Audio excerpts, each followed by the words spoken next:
have the other ones available in there. But So, Luke, what are you drinking today?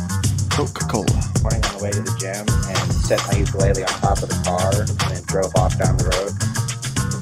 Going to be the bow after that. Thank you. All right.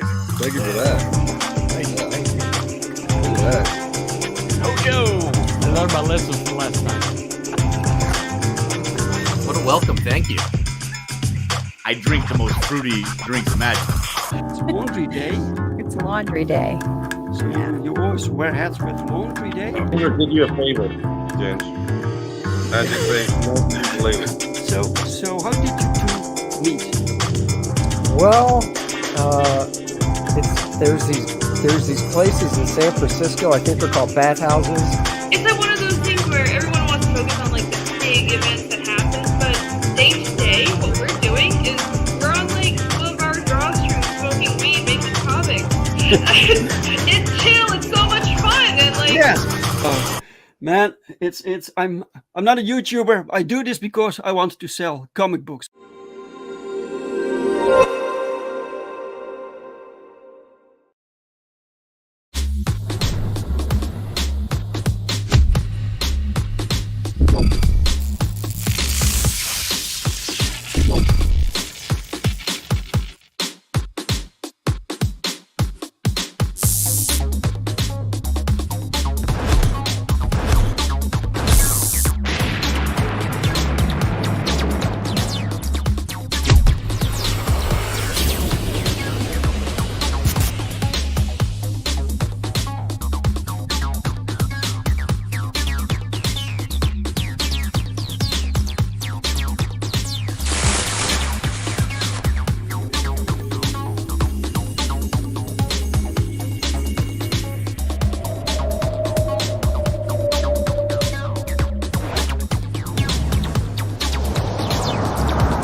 Yes, guys, it is Sunday. It is Sunday. This means another episode of A Drink with Brink, where I talk with other indie creators about their hopes and their dreams and their lives, but also their books and their campaigns. Because frankly, I'm kind of done with the mainstream comics, mainstream entertainment. It kind of sucks. And indie is where the passion is. So yes, I hope you're all having a fantastic Sunday. I had a great weekend. My weekend has been wonderful, and I will tell you why. I will tell you why. Because, guys, we're in the final stretch of the production of Perfect 10 Book 5. So, let's see. So, Saturday, I got the last colored page. The last colored page of the book. I sent it over to Joel, the letterer. So Joel had to letter the last 8 pages, and Joel already finished them. So he sent them to me 1 hour ago. I went through them. We have to make a few adjustments, and once that's done, it will go to the copy editor, Ali. She will take one last look. Right, they're all. To prevent like little typos getting in there or whatever, you know. And then it's time to get the book printed. So I think the book will be printed. We'll start printing this week, guys. I'm so excited. So this means that if all goes smooth from now on, then everyone will have the books next month. So in March. Which was the time of delivery set on the campaign. So I'm very satisfied with that. Plus, I've been working on some other things. I've been making some designs, a redesign for a character, which is always fun. But sometimes I'm not really like what do you say, inspired. It's you have to get in a particular mindset to find a specific design. Designing can be tough sometimes when you have no ideas, right? And so but still, it needs to be done. We have a lot of characters, so every character needs to go through that stage. Anyway, let's see who's in the chat with us. Gorilla Mars in the chat. Welcome, sir. What's up, guys? Gorilla Mar. Guys, Gorilla Mar has a YouTube channel where he does like YouTube. Comic book reviews. So go check it out. Go subscribe to his channel. And the link to today's campaign is pinned in the chat. You can already take a look if you want. Crenshaw FAO. Welcome, Crenshaw. How are you today, man? Hey, Dave, Stephen, and chat. Welcome, everyone. And then, of course, we have Mike, the mighty Mike. Welcome, Mike. How are you? It's only a matter of time till the dead becomes dirty and filthy as well. Hi, Dave. Hi, guest, and a good drink to all. Welcome, Mike. It's always good to see you, sir. And Dave's where the passion is. Well, we try. You know. Sometimes it's not. I'm not one to complain. I'm not a complainer, but sometimes making comics is tough. It's a lot of work. There's not much money in it, so and every week there's a moment that I'm like, why am I doing this, but then comes a weekend like this weekend and I'm so excited. So I'm so happy. The book, we worked on this for almost 1 year. It's crazy, so the ending is finally there. And there is 58 Underground. Hey, Dave. Great to hear the Perfect 10 update. Excited for issue 5 of POWERTRIP. Yes, me too. By the way, guys, POWERTRIP is done. So the final book we needed to finish was Perfect 10 book 5, but POWERTRIP book 2 is finished. That's right. Right here. I have it right here. It's printed. It's done. It's 3 shorter stories from the Jamie Comics universe. It's the same universe that the Perfect 10 takes place in. All the books we make is from the same universe, right? So if you like superhero comics, you can get this book now through the campaigns. It's on Indiegogo. It's also on Fund My Comic, and it will be on Kickstarter in a few weeks. But we have a web store, so people can also buy our material there. But books will take 1 year after the backers get them. It will take 1 year before it goes onto the store. So if you want this book, go get it now, right? All right. Welcome. Many thanks. Yeah, you're very welcome, sir. Very welcome. I appreciate you all for being here. Big book for 10th series, but you did also make 2 books. Yeah, 2 books. It's crazy. It's this was a combined campaign. So 2 books in 1 campaign. I'm not sure what the best strategy is. Basically, I don't know. I like to make things easier for backers, but also for myself, especially for backers, so they don't constantly have to go to new campaigns for every book, right? When we can combine things, we will. Right. Okay, guys, enough rambling. It's time for the guest. We have a brand new guest to the show, never been on the show before. So I want you all to welcome him, like you always do. You always do, guys. You're so welcoming. All right, guys, let's do this. Let's have a very warm welcome for the guest of the hour, Mr. Do we have it? I have it. Mr. Stephen Barone.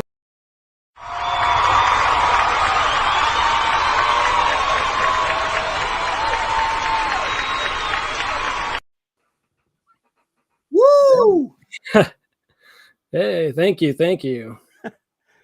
Welcome, Stephen. Everyone's great disappointment. What disappointment? No, just kidding. Thank you. No, look at this. Appreciate it. applause time from Mike, you know. And the Gorilla Mar says applause, applause, applause. So welcome, sir. How are you Ooh, yeah, today? thank you. Yeah, not too bad. Still a little earlier here on the west coast of the U.S., but I know. well, actually not that early, but I need to get my gears in motion. So Your it's gears about in that motion, time. right? Yeah. Yeah. You're like someone who has a long, like you. Some people they get up and they need some time before they really get going. You know. That's why I'm late to work every day. Oh, really? Need a little bit too much time. Right. Most mornings. I'm not one of those people who can just get out of bed and jump out, run out the door. Yes. I get up earlier than I sometimes need to, and then I'm still late to work. Stand-up comedy, asked Mike. All right. There's this first question that I always need to ask my guests before we continue, because otherwise the chat will go riot. Is Stephen, what are you drinking right now? Well, usually I'd be drinking coffee, but I'm doing some sparkling water at the moment. All right, sparkling water. So, yeah, it's a fancy can, right? For water, it's like it is. Yeah, I probably should save money and just be drinking tap water. But right. I need a little bit of flavor in my water. Sure. All right, sir. All right, we've never met before, so can you introduce yourself to the audience so people get to know you and you get to know the audience? Yeah, no, my name's Steve. So yeah, I have my first comic right now on Kickstarter. It's called The Dirty, the Filthy, and the Dead. So I'm here promoting it. But I've been, into comics for a good part of my life, I should say, probably since I was, in middle school, and since the 90s boom, and did the whole 90s thing. Do you remember the first comic that got you into comics? When I was a little kid, there was the spinner rack. When I'd go to like 7-Elevens, there was this drugstore called Douglas Drug in my neighborhood, and they had like a spinner rack. Yeah. And so as a little kid, that like drew my attention immediately, seeing the colors, the covers. And I also think too, there was, the Incredible Hulk TV show, Bill Bixby, Lou Ferrigno, that kind of did it for me, even though I was actually scared of when he transformed into the Hulk. Because I think that time I was probably like 4 years old. With the close-up of the green eyes. Yeah. So that get real. Yeah. I used to have to kind of run and hide when that part happened. But at the same time, I was still fascinated by him. And so some of the TV stuff that was around, because like the Spider-Man show was kind of around, at least in reruns. And there was the Amazing Spider-Man's Friends show, like Iceman and Firestar. And so I'd watch that on Saturday morning. So that always that stuff piqued my interest. And so then I'd see like the spinner racks in the drugstores. And so once in a great while, like my mom would pick up a comic for me. And, obviously I wouldn't read it at that time because I just couldn't read. And so I would just, flip through it and look at the pictures and just be kind of like fascinated by the pictures. Sure, but you still got exposed to it, right? This is how you just started. It was through television, through spinner racks. It was everywhere. And actually through one of my older cousins too. He was collecting at the time, and he, and at that time, like he was buying them, but not really like keeping them in good condition. So I remember, he had like giant size X-Men and it was probably torn to shreds. And now it's like, I think about it, it's like, oh my God, should have kept that in better condition. But he had those, and like X-Men comics and stuff, and he'd show them to me. And so I'd, look through those. And so I think he was a big influence on that because he had a good size collection at the time, whereas no one else that I knew really had collections. And so he had one, and I'd just go flipping through them all the time. And so that was before like I had my own money and I could go to like a comic book shop and go buy them for myself. And that didn't come around until I was like in junior high. Right. Welcome to the chat, Duck Bacon. Welcome. Hail Jamin Comics. Hail Stephen. Hail chat. Welcome, sir. Mike says, I always miss the current lack of spinner racks potentially showing up in any retail business. Yeah, it's a shame, man. We didn't know how good it, It's, I mean, it's kind of cool. Some comic stores like have the spinner racks for like the $1 like Image Comics and stuff like that. But it's something that's kind of pushed to the side in the corner. But and I think it's kind of cool that they do those $1 issues. At least Image does, I think, and I think maybe I don't know if there's another company that does it, but I think it's Image that does it with the $1. oh, that's still a thing. Yeah. Yeah. At least to kind of get you into like they do it for like the #1 issues. So it's like a #1 issue, Right. $1. Yeah. Kind of get you into the storyline. Yeah. Comic book shops are in tough weather lately, and now you also have that Diamond is out of business. So it'll be difficult times coming up. We'll see what happens. Kind of want to see what happens around here because I mean I'm in Portland, Oregon, so that's where I live right now. And I mean, compared to a lot of other cities, we have a pretty good sized comic community, especially in terms of like comic book shops. Just within Portland itself, there's probably at least 10 to 12 comic book shops. So I'm kind of curious to see what the Diamond thing, if that has a huge impact on any of the shops, and hopefully there's no closures, but I don't know. I mean, also it just depends on what happens, with the economy itself too. There seems to be some big changes going on. Right. So is it true you're from the United States? So is it true that in the United States, when I hear comic books, I associate it with superheroes, right? So there's this. So in Europe, we have this wide genre. There's a comic book about everything, but Americans typically gravitate towards superheroes, or it's what's mainly manufactured, what's produced. What's your experience there? I mean, I think it's still the superhero stuff that's the big thing. I mean, especially like the last 20 years with the MCU being big, the movies being the big stuff. There's been a lot of like comic book speculation because of that. So a lot of people just buying comic books, on spec in terms of just them thinking this, issue is going to blow up because of this person or character appearing in a movie or TV series. And with the COVID boom, a lot of people getting money, people were kind of investing in issues, thinking, maybe they're going to cash in big on, comics, or just having just extra money. But it's mostly the superhero stuff, just because unfortunately more because of the economic part of it, just because like the indie stuff and the non-superhero stuff doesn't really become as valuable. So I think that's just the bigger part here in the United States. Not to say there aren't comic fans that just buy comics just for the love of it and read them, but sure. But I think the larger part of it is more the kind of speculation and collector part.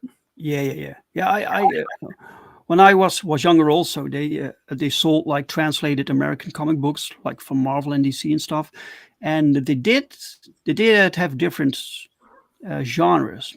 I remember you had some horror things, but also like westerns, like the Rawhide Kid was something that I bought, right? But nowadays I don't see that no more. By the way, Stephen, I have some good news for you.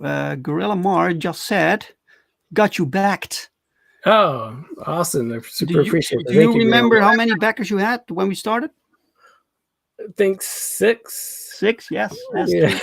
Now you have 7. All right, thank you. Excellent. Hey, Woo! Yes! Hell yeah! Hey, come on, baby! Come on! Yes! Come on! Ah! Yes! Yes!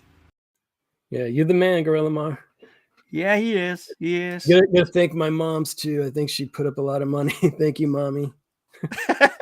Well, yeah. Well, you need that support group. You need your base, right? Yeah.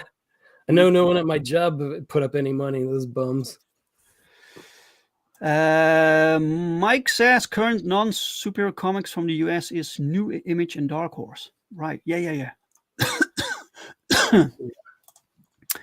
I mean, that's the kind of stuff that I do like superhero stuff myself, but if I'm gonna read comics though, it at least from the more mainstream stuff, it's the more non superhero stuff, just because, you know, especially from the two main big, you know, DC and Marvel. I mean, their superhero stuff is just, you know, not as good as it once was. I think both of us can agree on that. Yeah. Yeah. Unfortunately. I think most of us feel that way. Yeah. Right. Okay. So that's excellent. So why did you decide to make your own comics? I've been writing for quite a while, mostly short stories, some screenplays and stuff. And some of that's gotten published, at least the short stories. But it's, you know, it's kind of a lot of work and effort for not a whole lot of anything really, you know. I mean, they might get published and, you know, it just seems like, okay, it's happened and that's it. And even, you know, a lot of the journals where they get published just fold, you know, just like the next day. And so it's just like, oh yeah, it waited all that time, put in all that effort, and just not a whole lot of payoff. And I just felt like my writing style, I think it just translates well for a comic book. It's like, my writing style is a bit more, I guess, like, I don't know, eccentric, I would say. And, you know, it's not very literary. It's a bit more comical, a bit more eccentric. And I had started getting back into the hobby of comics like a few years ago, like kind of right after COVID. And I was thinking like, hey, you know, I had written one story. It was actually a story that had gotten published several years ago. And I had made it into a longer story, and I was trying to get that published in horror journals. But they had, you know, it's sort of the thing they're saying like, oh, this is either too violent or we don't publish things that have swear words and this and that. So I was just like, well, I'm kind of wasting my time here. And I just thought like, well, I think this will make actually a great comic book. And I had contacted a few people, and they agreed. And these were illustrators I was potentially going to work with. And we had actually started off working together, and we had created some pages, but then they had other stuff going on. And, you know, frankly, I kind of was naive to the whole thing a little bit. And so I think maybe my expectations were a little offset. So what did you kind of expect from the experience as opposed to reality? Well, you know, with the first person I contacted, this was a person who had quite a bit of experience. They had already launched like a bunch of campaigns, and, you know, they kind of agreed to a situation I think probably wasn't feasible to either one of us. And so we both agreed to something that just wasn't practical. Right. And so we started off on that. And so I think it was just something we both probably should have stepped back and kind of realized like, wait a minute, like this isn't really going to work out from the get-go. And so I think we kind of got the ball rolling a little faster than we should have. And so it just didn't work out. And that person just had a bunch of their own stuff to do. Fortunately though, like it took us longer, or me longer, to realize that. And so like a lot of time had passed. And so that was a bit frustrating, but I don't blame them or them. You know, it's just one of those things. Like as an adult, I should just realize like, oh, this is gonna work out. But luckily, you know, I hadn't really never done any social media before wanting to do this comic book. So I was basically, you know, no social media at all. The only thing I'd ever touched was like YouTube, watching YouTube videos. But you know, I jumped on, you know, Twitter or X.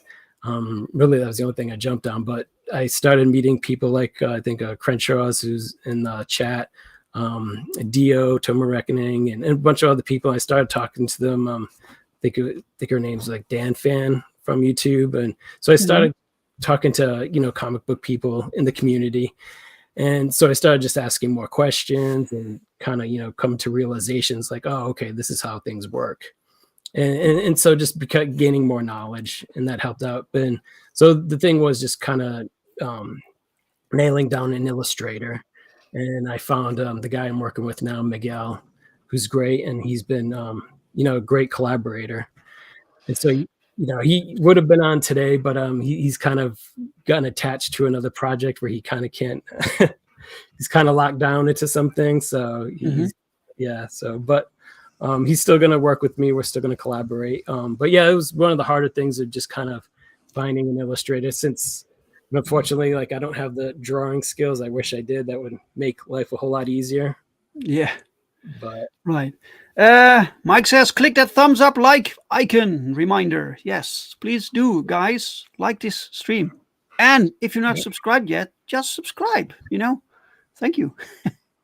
Right. But yeah, finding the right creative team. So in your case, finding the right artist is can be tricky. yeah, I mean, there was one person who even offered their services and was like, okay, let's give this a chance. And I think it was like an AI like bot or something, because the results I was getting back was like, this was like too literal. I was just like, I said like, well, let's make these corrections. And like, it was exactly like word for word what I was saying, but like with no like life to it. And then I was just like, maybe we can just refund my money at this point, or to refund half of it. And they were like, no, you can have many more attempts. I was just like, wait a minute. It was wacky. Holy shit. Yeah. I think that will be more of a problem in the future. Yeah. Like that was an unfortunate experience there. Yeah. You want someone to actually draw. You want to feel like there's a human being there making this product, making this book, right? This definitely was not that. Right. I mean, the images were wacky. I mean, it was just bizarre. All right, let's dive into your campaign. Let's see what you got. Share the screen, and then we go to the tab, and then we have this one. It's a Kickstarter campaign. Share. It's this Kickstarter campaign. It's called The Dirty, the Filthy, and the Dead, issue number 1. So you have several issues planned. Yeah, it's a four-part miniseries. So this is the first issue. Like I said, it's based on a short story that's about 7,200 words long. So I'm breaking it up into four parts. So this is kind of the issue that sets the scene, introduces all the characters and the premise. And the story you wrote originally was not a screenplay, but a actual like short story. Yeah, it's actually a flash fiction piece several years ago that got published. And I took an idea. Fiction? Yeah, so it was about maybe 500 words. And then there was an aspect of that I liked, and I expanded that into the longer short story piece of like 7,200 words. Right. And that's why I was trying to get published into like horror journals. But then, it's like, well, this will make a good comic book. All right, cool. Yeah. All right, it's a horror comic with adult humor featuring a deranged cast of characters attending a class reunion, none of them planned. All right, shall we start with the trailer? Sure. Yeah? All right, let's do it.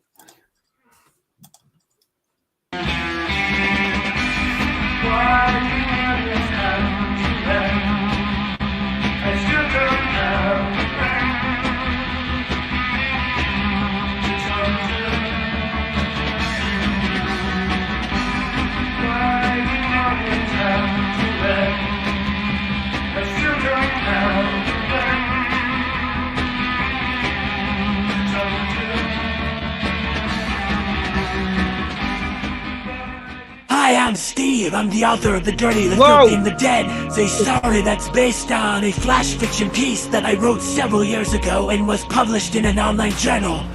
Story kept my interest, and I decided to expand it into a longer short story. However, I decided to move into a different medium of comic books. I always loved comic books, and I was kind of tired of submitting stories into journals. And so I thought, hey, I've always loved comics, so let's try to give that a try. Unfortunately, I don't have artistic ability when it comes to visual arts. Luckily I met Miguel, and he's a great artist, and so we started pumping out pages and making it come to life. And so yeah, hopefully we can get this going with your help. And this is gonna be a 4-part miniseries in black and white. And for those people who love horror and comedy, I think this will be a comic book just for you, and it's for mature audiences. And we're about a quarter done with this first issue, and with your help we can get it done and then pop out the other 3 issues. Thanks. Oh, done. Okay. All right. What was that? What was that voice? I don't like I don't like the sound of my voice, so I just went with that. Oh, okay. Mike says, Stephen, as per tagline, how's the characters' reunion unplanned? Did they all encounter each other spontaneously? It is part of their class, but they sort of get it doesn't get explained too much. So it's kind of like they get invitations, but they kind of get there sort of not sort of like in a hypnotized state, but in a state of confusion. And so they kind of don't remember like certain things about the past as they enter there, kind of like in a sort of like I want to say like Lost, like the TV show sort of scenario, but they're already kind of there a bit confused. All right. Yeah. All right. Doug Bacon says, dig it. Nice. Dig it. All right. People dig it. Okay. You just launched like the day before yesterday? Yeah, just yesterday. Yesterday. Right. $900 goal, which isn't too high, so it's very doable, right? Yeah. Yeah, pretty good. Great. Yeah. My illustrator's kind of doing me a favor, so just trying to get this first issue out so we can, get physical copies and, hopefully get them to reviewers and stuff, and kind of, spread the word a little bit more with an actual book out, and so then hopefully help issue 2 get more momentum. Well, you already got one reviewer with Gorilla Mar. Nice. Just back you. Right. So how many pages will this book be? It'll be 22 story, and then like a page with the a picture of cover 2, or a picture of the cover for issue 2. Okay, so it's actually like floppy size. Yeah. So it's also like comic book format. So the dimensions of the book, it's the same. Yeah. Yeah. Okay. And possibly maybe by the time we get to issue 3 and 4, maybe I'll combine them into one. Sure. Yeah. That's a way people often do it, right? For the next campaigns, so people can get like the collected versions. Yeah. And just save some time too. Sure. Hopefully we get, I'd like to get to that point.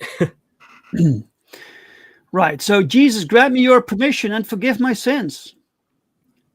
And this book will be black and white. Yeah. I kind of always had imagined it that way. I hadn't really pictured it in color.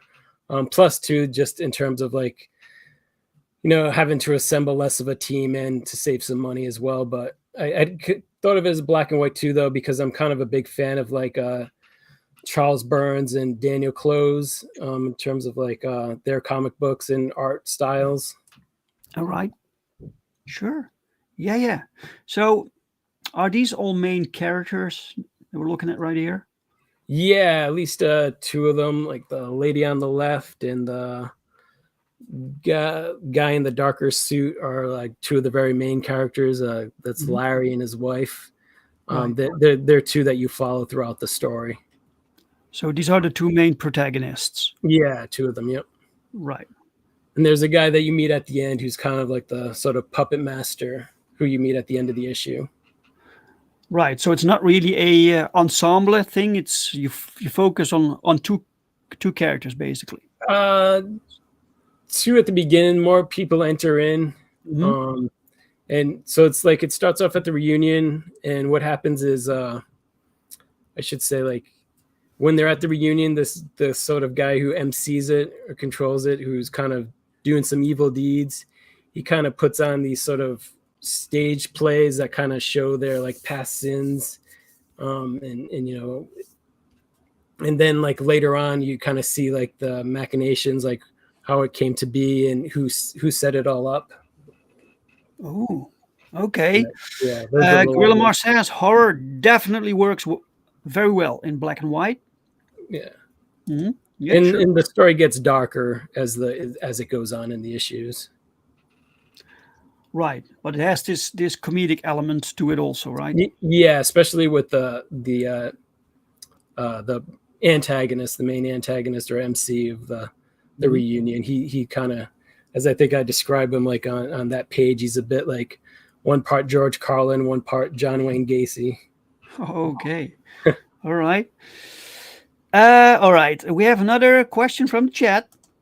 Mike asks, in that panel below the quote, which is, I think is this one, what is forming the skull image on that wall in the center of the picture? It's the name tags of the people who are at the reunion. Oh, all right.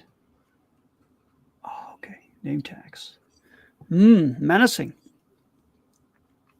Ominous, as they say, right? Cool, right.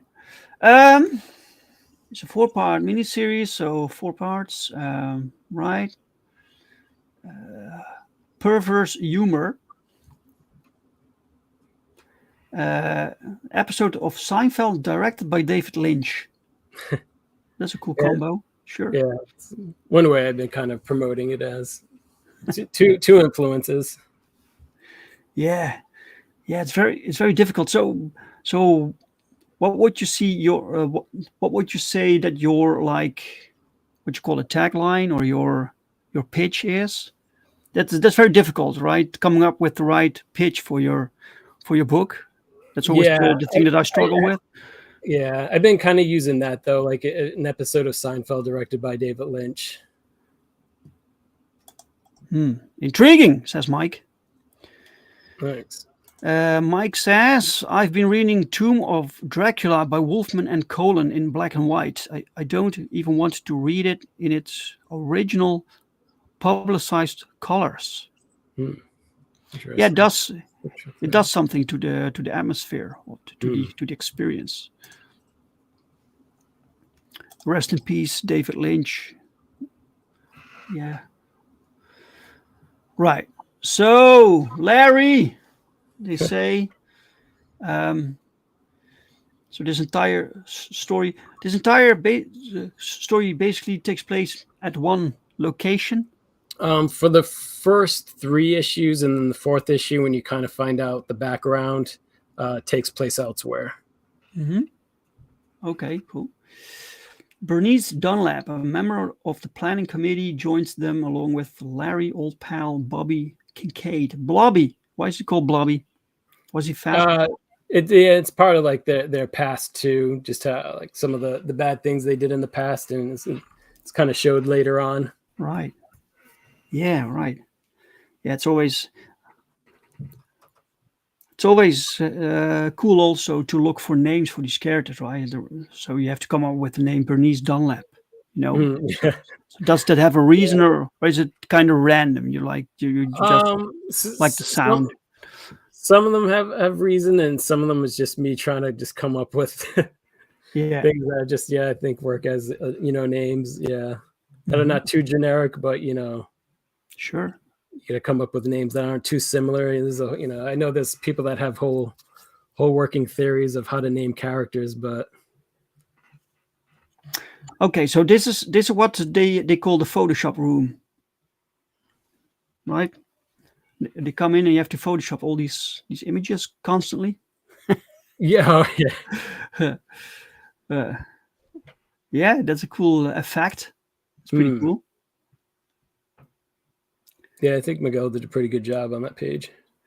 It's a room you can do things with. You can get very creative with the images, with the reflections. Reflections. For some reason, horror and reflections. That always is like simultaneous. Yeah, that'll definitely come in a little later as they try leaving. Welcome, Dr. Ino. Welcome, sir.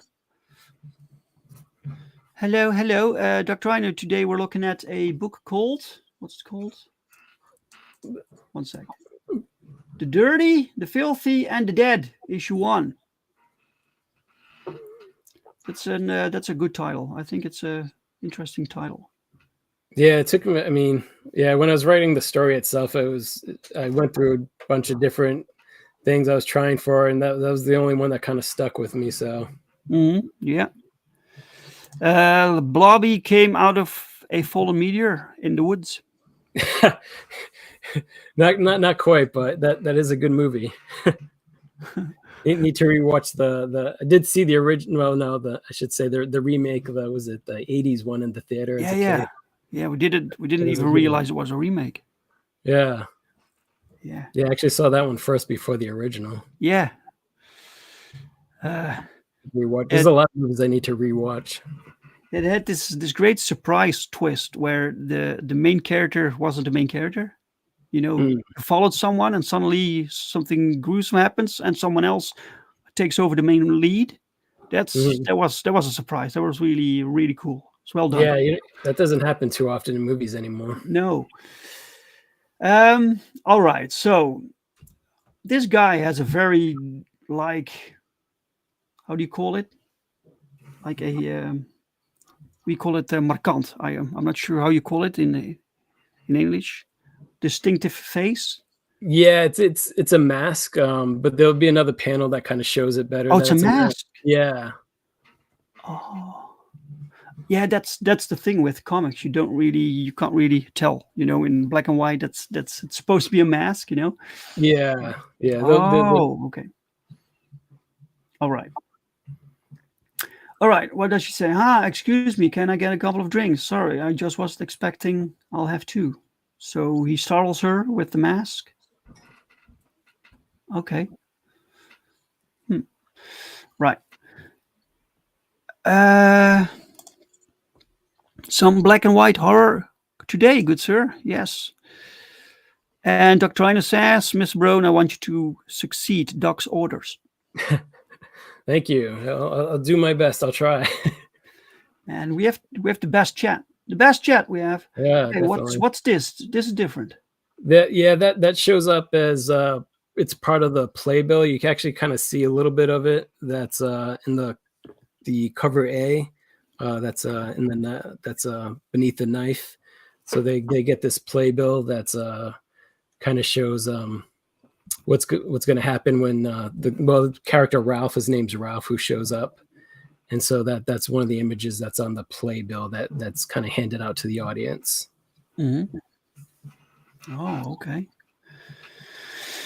Mike says that's an effective mask, makes a person uncomfortable, confused. If anyone looks at it, maybe they can guess who the famous comedian it might be based on. Oh man, is anyone gonna guess? Not so much a stand-up comedian, but a movie personality comedian. All right, take a guess, guys. Who's he supposed to be? Bada bing, bada boom. It's based on that person's Halloween mask. Oh, okay. All right. I'll give you a hint. He saves a lot of stuff. He saves a lot of stuff? Oh, yeah. He saves a lot of stuff. Oh, Gorilla Mars says Rodney Dangerfield. Not quite, but he's definitely a hero of mine. You got no respect. He saves a lot of holidays. Saves a lot of holidays. Oh no, I don't know. Okay, so you have things planned for this room. You can't introduce this room and not have things planned for it. Yeah, definitely. Right. Okay. This is Ernest. Yeah. Yep. Yeah. Ernest is the man. Yep. He had a Halloween mask that wasn't too popular, but it's based on the Halloween mask of his. Doug Bacon got it also. Yeah. Well done, guys. Ernest P. Ernest. Oh wow. Okay. Well, shall we go through the tiers? What people can Yeah, I went pretty simple with the tiers. So sure. Just to kind of, since it's my first campaign, I didn't want to get too crazy and not be able to deliver on things that I can't. To trying to avoid mistakes.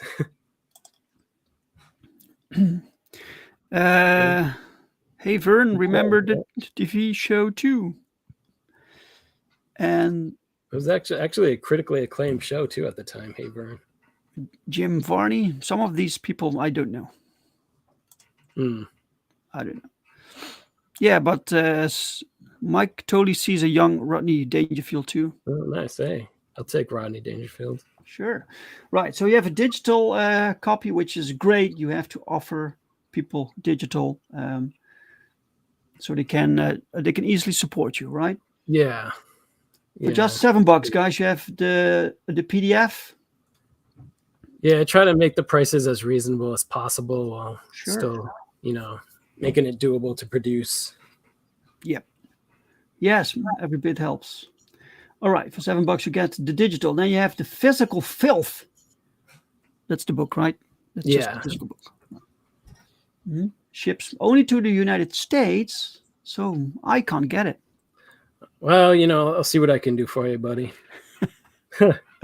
So was that a deliberate decision? For the shipping? Yeah.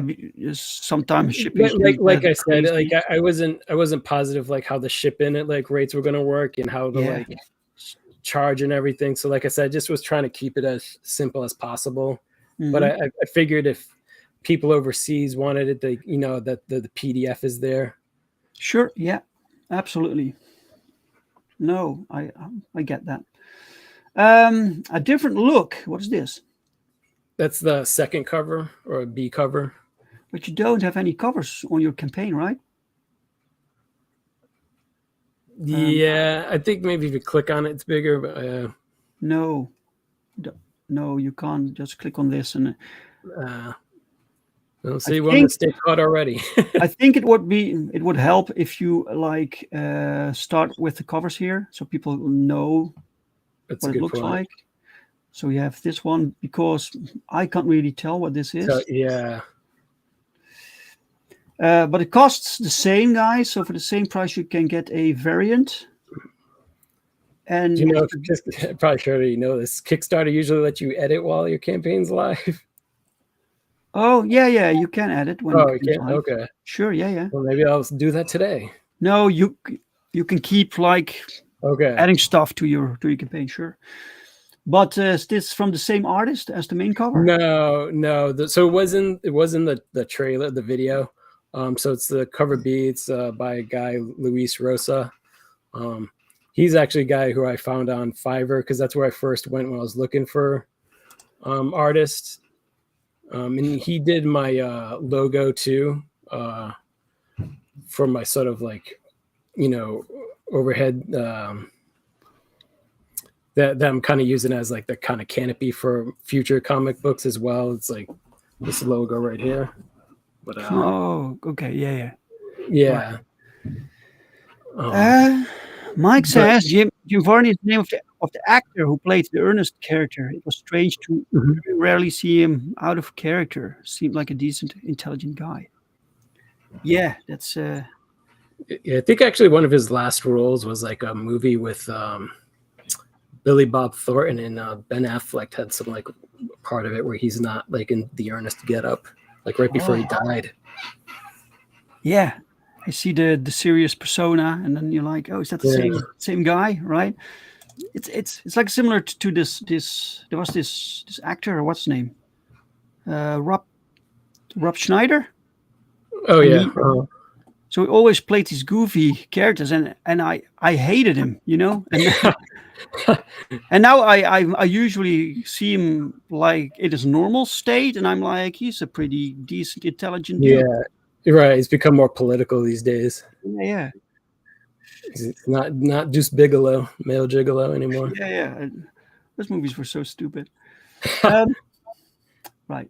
And then the Dirty Filthy Bundle. What do you get with this? So you get the both covers of the physical, the PDF, and 2 bookmarks. Ooh, 2 bookmarks. All right. And with the other ones too, with the single covers, you get a bookmark with those as well. Okay, cool. So any of the physical stuff, you get a bookmark. That's a nice extra. You can do it, says Crenshaw. Thank you. Thank you. Welcome to the chat, Sim Ink Slayer. Do you know Sim? I don't know, but I'm happy Sim to get has to know everybody. a comic book. It has a campaign right now. It's like okay. I call it Doom with Boobs. Well, I mean, like- I'm a boob guy myself, so. Yeah, like a chick in space with massive guns shooting like demons and monsters. I was gonna say, did you know that your comic was at Perfect 10? There used to be a nudie mag in the States called Perfect 10. Yeah, no, I know. Okay. So I mean, I never saw it. I just heard salacious tales about it, but sure, yeah, me too. Doom with Boobs. That's what we call it. Yeah, yeah. What was the name again? Sim? Sorry, man, I completely forgot. So so people can go find it. Go find Sim's Doom with Boobs campaign. Back that. Yes, yeah. Check that out. Where is that at? Is that on Kickstarter or Indiegogo? I'm not sure.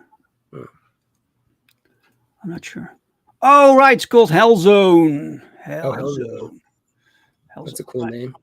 Yeah, that's cool. Cool name. Right. Okay. And then we have another perk. We have the Dead Letter Bargain. What is that? And so it's everything like the first one, the PDF, both physical covers, bookmarks, and then you get the short story and the PDF version of the short story that the comic's based on. Oh, you get the short story also. But like I say, like, you know, you won't give away everything though, because translating the short story into the comic, there's going to be lots of changes. So even if you read the short story, it's not gonna blow the whole surprise for you. Right. Okay. It's on Indiegogo's Hellzone on Indiegogo. Great. Okay. Cool. So when you made the changes to the story, did you do that because you wanted to separate it from the original short story, or did you did that happen naturally because of the different format? It kind of happened naturally because of the different format. I think the medium just allowed me to do some more wacky things that that just writing it as a story just wouldn't allow. And just to make it more visually interesting too. So like I said, I think my writing is a bit more eccentric, and just thinking of like the panels and how things are going to appear. Sure. It just makes it just I think it allows me more freedom, I think, with the comic book. Right. Yeah, I appreciate that actually. It's great. Dave's Perfect 10 needs to replace the nudie Perfect 10 on the top shelf of the cigar shop. Yes, absolutely. Oh shoot! That's a cigar shop that's here, Portland Riches.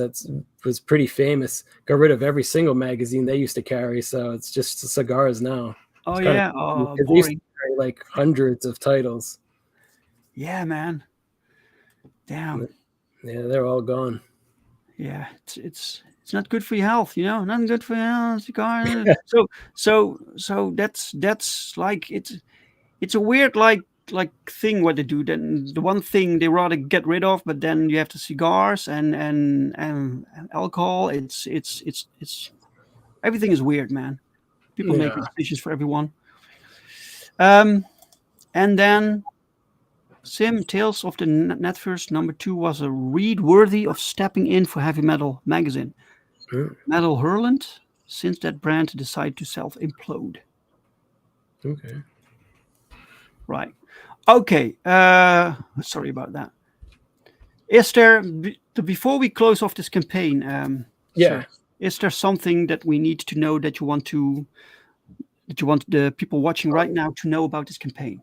Well, I was gonna say, like, if anyone is interested but just not sure, I mean, if you want to check out like my writing style, I do have like stuff for free that you could check out online. You could just Google in my name, and if you're like curious about like my sense of humor, you could Google my name and put in Humor Times, and then some of my more comedic like writing pieces will pop up. That's a site where I used to contribute. some more comedic pieces. So if that, you read that and that kind of, piques your interest, then you may be more interested in this story, which does have some humor as well as the horror stuff. So yeah, you just Google my name, Stephen Barone, Humor Times. Also too, the last thing I got published was over the summer. It was in Bull magazine, so you could put my name in, Stephen Barone, Bull magazine. It's a flash fiction piece that got published, and it's a little bit on the darker side. So, and it's a short piece. It's, I think, less than 1,000 words. And so if you read that and that kind of piques your interest, it might kind of show you what, a little bit more as to what this is going to be like if you like my style of writing. All right. Hey. Hi, my little friend. All right. Great. Excellent.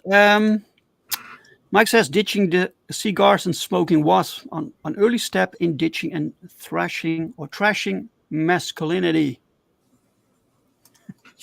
Dude, I do miss the smell of a pipe. My grandfather used to smoke a pipe, and the tobacco, whatever tobacco he smoked, was a great smell. Yeah. Oh, man.